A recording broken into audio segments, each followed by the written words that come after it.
તમારું સ્વાગત છે પવિત્ર કિચનમાં। આજે આપણે બનાવીશું સુરતનો ફેમસ ચીઝ ગોટાળો। ચીઝ ગોટાળો જો પેપર ઢોસા સાથે ખાઈએ તો ખૂબ જ ટેસ્ટી લાગે છે। તો ચાલો ટેસ્ટી એવો ચીઝ ગોટાળો બનાવીએ। ચીઝ ગોટાળો બનાવવા માટે મેં 6 થી 7 સ્પૂન જેટલી મગજતરી અને તેની સાથે થોડા કાજુના ટુકડા પહેલેથી પલાળી દીધા છે। આપણે તેને પહેલા મિક્સર જારમાં ક્રશ કરી લેશું અને તેની પેસ્ટ તૈયાર કરીશું। પછી એક પેનમાં 3 થી 4 સ્પૂન તેલ અને 1 સ્પૂન જેટલું બટર નાખીશું અને બટર મેલ્ટ થઈ જાય એટલે તેમાં 1 સ્પૂન મરચાંની પેસ્ટ, 1 સ્પૂન આદુની પેસ્ટ નાખીને આદુનો કાચો ટેસ્ટ જતો રહે ત્યાં સુધી સાતળશું।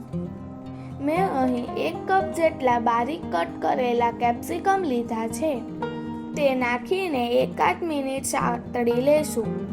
પછી તેમાં 1 કપ જેટલા ટમેટાના ટુકડા અને સ્વાદ અનુસાર મીઠું નાખીને મિક્સ કરીશું।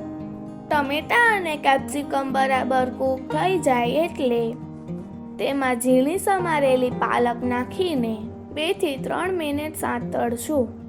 આપણી પાલક બરાબર કૂક થઈ ગઈ છે।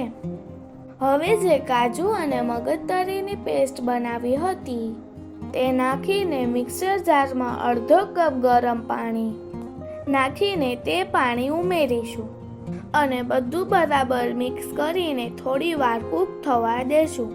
હવે તેમાં 2 સ્પૂન પાઉંભાજીનો મસાલો અને 1 સ્પૂન બટર નાખીશું। બહાર કરતાં ઓછું તેલ અને બટર વાપરીને પણ આપણે ઘરે ટેસ્ટી એવો ચીઝ ગોટાળો બનાવી શકીએ છીએ। મેં પનીરને પહેલાં જ ખમણી લીધું છે, તે નાખીને 2 થી 3 મિનિટ માટે સાતળવા દેશું। તેની ઉપર આપણે ચીઝ ખમણીશું અને તેમાં 1 કપ જેટલું ગરમ પાણી ઉમેરીશું। એક બટેટાને મેં પહેલાં જ બોઇલ કરીને મેશ કરી લીધું છે, તે નાખીશું। બટાટું નાખવાથી જો આપણે ચીઝનું પ્રમાણ થોડું ઓછું રાખીશું તો પણ ચાલશે અને ગોટાળાની ક્વોન્ટિટી પણ વધી જશે। હવે તેમાં થોડા બારીક કટ કરેલા ધાણા નાખીને બરાબર મિક્સ કરીશું અને તેને થોડી વાર માટે કૂક કરી લેશું। આપણો ચીઝ ગોટાળો તૈયાર છે, તેને એક સર્વિંગ બાઉલમાં કાઢી લેશું। ચીઝ ગોટાળાનો ટેસ્ટ વધારવા માટે તેની ઉપર થોડું ચીઝ ખમણી લેશું। આપણો ટેસ્ટી એવો ચીઝ ગોટાળો તૈયાર છે। તેની સાથે સર્વ કરવા માટે આપણે પેપર ઢોસા બનાવીશું। પેપર ઢોસા બનાવવા માટે આપણે એક નોનસ્ટિકની તવી ગરમ કરવા મૂકીશું। મેં ઢોસાનું બેટર પહેલેથી જ તૈયાર કરી લીધું છે। તમે ઢોસાના ખીરાની રેસીપી મારા ચેનલ ઉપર અને ડિસ્ક્રિપ્શન બોક્સ ઉપર જોઈ શકો છો।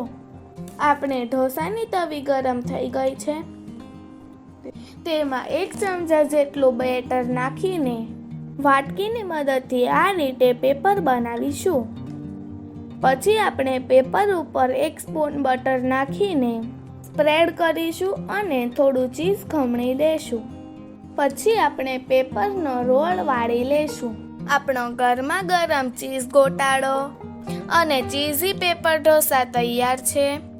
તો તમે પણ આ ચીઝી રેસીપી એકવાર તમારા ઘરે જરૂરથી ટ્રાય કરજો અને જો તમને મારો વિડીયો ગમ્યો હોય તો મારી ચેનલને લાઈક અને શેર જરૂરથી કરજો અને હજુ સુધી મારી ચેનલને સબસ્ક્રાઈબ ન કરી હોય તો સબસ્ક્રાઈબ કરવાનું ના ભૂલશો। Thank you for watching. ફરી મળીશું એક નવી રેસીપી સાથે। Bye bye.